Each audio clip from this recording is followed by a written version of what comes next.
Vamos a probar el explosímetro en un caso real. Este es un explosímetro con estas características que tenemos aquí, la marca. Este también tiene la ventaja que se conecta por Bluetooth con el móvil y es de excelente calidad. Está calibrado, recientemente calibrado, y vamos a dispararlo por la presencia de una atmósfera con gas. Por ahora vamos a prenderlo y vemos todo el proceso. Ahí está haciendo el barrido de los sensores y finalmente se va a poner en el valor de oxígeno que debe tener la atmósfera.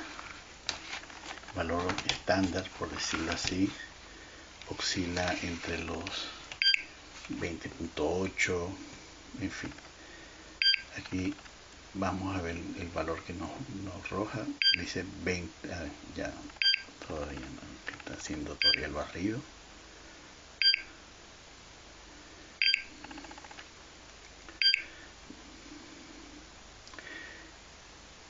Ok.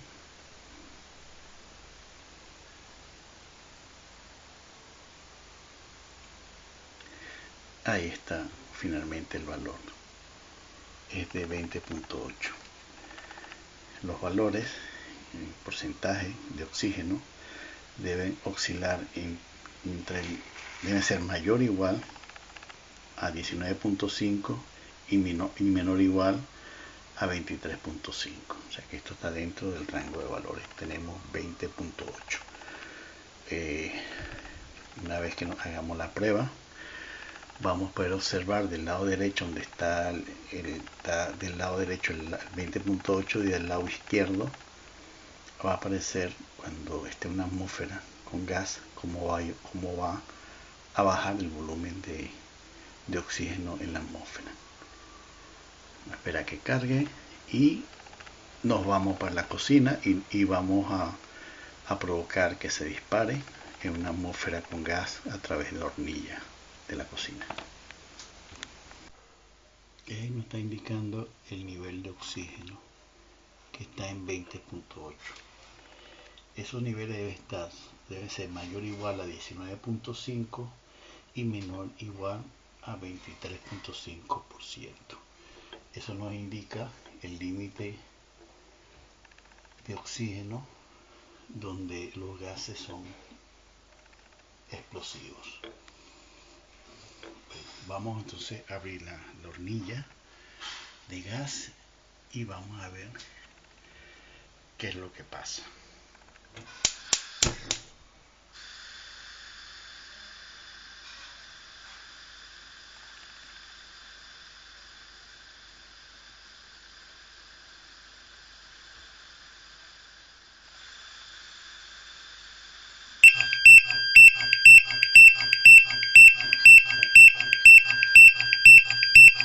Ahí se disparó porque detectó el gas y se para solo. Ok, esta es una prueba para ver cuáles eran los sonidos y cómo es el comportamiento del explosímetro cuando detecta una fuga de gas.